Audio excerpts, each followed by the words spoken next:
Yes breaking చూస్తున్నాం. విశాఖ రిషికొండ సముద్ర తీరంలో గల్లంతైన ఇద్దరు విద్యార్థుల ఆచూకీ ఇంకా లభ్యం కాలేదు. వారి కోసం రెస్క్యూ టీం చేపట్టిన గాలింపులు రెండో రోజు కొనసాగుతున్నాయి. పట్టణానికి చెందిన 4 విద్యార్థులు ఈత కొట్టేందుకు ఎండాడ సమీప సముద్రంలోనికి దిగారు. అలల ఉధృతం కావడంతో ఇద్దరు విద్యార్థులు గల్లంతయ్యారు. మరో ఇద్దరు సురక్షితంగా ఒడ్డుకు చేరుకున్నారు. గల్లంతైన వారు సంజయ్, సాయిగా పోలీసులు గుర్తించారు. ఇక చీకటి సమయం కావడంతో గాలింపు చర్యలకు ఆటంకం ఏర్పడడంతో నిలిపివేశారు. సోమవారం వేకువజామున నుంచి ఇక మెరైన్ పోలీసులు లైఫ్ గార్డ్ గాలిస్తున్నారు.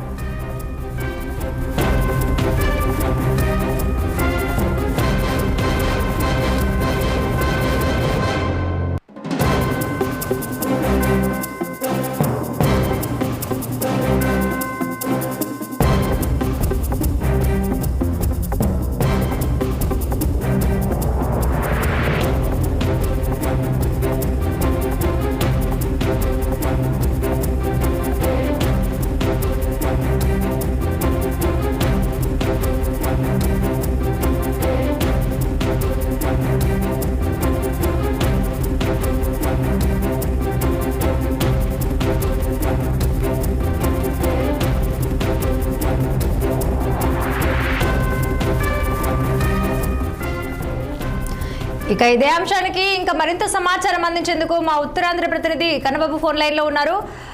కన్నబాబు, చెప్పండి, విశాఖ రిషికొండ సముద్ర తీరంలో గల్లంతైన ఇద్దరు విద్యార్థుల ఆచూకీ ఇంకా లభ్యం కానట్టుగా తెలుస్తోంది. వారి కోసం రెస్క్యూ టీం చేపట్టిన గాలింపులు రెండో రోజు కూడా కొనసాగుతున్నట్టు తెలుస్తోంది. దీనికి సంబంధించిన పూర్తి వివరాలు ఏంటి? ఏదైతే విశాఖ రిషికొండ తీరానికి సరదాగా ఈత కొట్టడానికి వచ్చినటువంటి 4 యువకులు గల్లంతైనటువంటి పరిస్థితి అయితే నిన్న సాయంత్రం చోటు చేసుకుంది. వారిలో ఇద్దరిని ఎవరైతే కోస్టల్ గార్డ్స్ అలాగే మెరైన్ పోలీసులు సహకారంతో, స్థానికుల సహాయంతో ఇద్దరిని అయితే రక్షించగలిగినటువంటి పరిస్థితి అయితే నిన్న ఈవినింగ్ జరిగింది. అయితే 4లో ఇద్దరు గల్లంతై వాళ్ళిద్దరు తాలూకా ఆచూకీ దొరకపోవడంతో నావీ తాలూకా సహాయంతో కూడా నిన్న అర్ధరాత్రి వరకు కూడా సహాయక చర్యలు అయితే చేపట్టారు. ఈ నేపథ్యంలోనే నిన్న అర్ధరాత్రి వరకు కూడా వాళ్ళిద్దరి మృతదేహాలు కూడా కనిపించలేనటువంటి పరిస్థితి అయితే ఉంది. వీళ్ళంతా విశాఖ తీరానికి సరదాగా ఈత కోసం సముద్రంలోకి దిగినటువంటి నేపథ్యంలో ఈ యొక్క ప్రమాదం చోటు చేసుకుంది.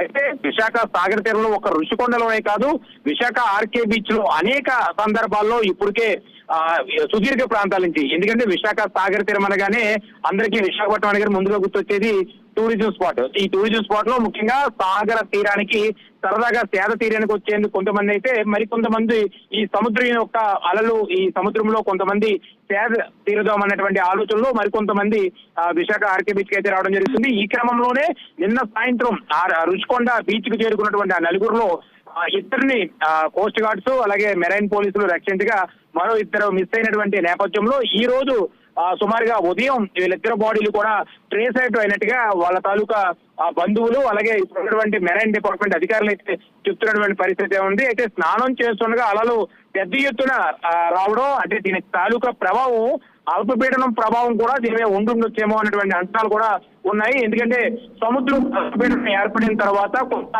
విస్తృతమైనటువంటి స్థాయిలో ఊతన ఎగిసి పడుతున్నటువంటి రాకాశయాలు అయితే పైకి రావడం జరుగుతుంది. ఈ నేపథ్యంలోనే ఇలాంటి తుఫాన్ల సమయంలో కానీ లేదా అల్పపీడన ద్రోణులు ప్రభావంలో కానీ ఇక్కడ ఉన్నటువంటి పరిస్థితులు ఏవైతే ఉంటాయో సాధారణ సమయంలో కంటే సముద్రం కొంత పొంగి పొరులుతూ ఉన్నటువంటి పరిస్థితి కూడా ఉంటుంది. ఇలాంటి సందర్భంలో సముద్రంలోకి ఎవరు దిగకూడదని ఇప్పటికే అధికారులు చెప్తున్నప్పటికీ కూడా ఆ దూర ప్రాంతాల నుంచి వచ్చినటువంటి వాళ్ళు సేద తీరేందుకు గాను లేదా ఈతకి కొట్టేందుకు గాను దిగినటువంటి యువకులు ఎవరైతే ఉంటారో వీళ్ళు ఇద్దరు మృతదేహాలు అయితే ఈ రోజు ఉదయం లభ్యమైనట్టుగా ఇప్పటికే పోలీసులు అయితే చెప్తున్నటువంటి పరిస్థితి అయితే ఉంది. అయితే ఇద్దరిని సురక్షితంగా కాపాడిన వాళ్ళిద్దరిని ఒడ్డుకు తీసుకొచ్చి హాస్పిటల్కి అయితే ట్రీట్మెంట్ కూడా చేయించినటువంటి పరిస్థితి అయితే ఉంది. మరో ఇద్దరు కోసం అయితే గాలింపు చర్యలు చేపట్టారు. గాలింపు చర్యల్లో భాగంగానే ఇద్దరు బాడీలని కూడా నావీ హెలికాప్టర్ గుర్తించి వాళ్ళిద్దరిని కూడా ఇప్పటికే విశాఖ కేజీహెచ్ కి అయితే బాడీలు కూడా తరలించినటువంటి పరిస్థితి అయితే ఉంది.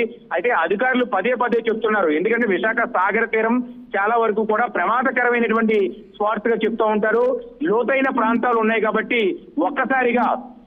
ఆ ప్రాంతంలోకి వెళ్ళిన వాళ్ళందరినీ కూడా సముద్రం లాగేసుకుంటుంది కాబట్టి ఆ ప్రాంతాల్లో ఎవరు కూడా అప్రమత్తంగా ఉండాలి, ఖచ్చితంగా జాగ్రత్తలు తీసుకోవాలని అయితే చెప్తున్నారు.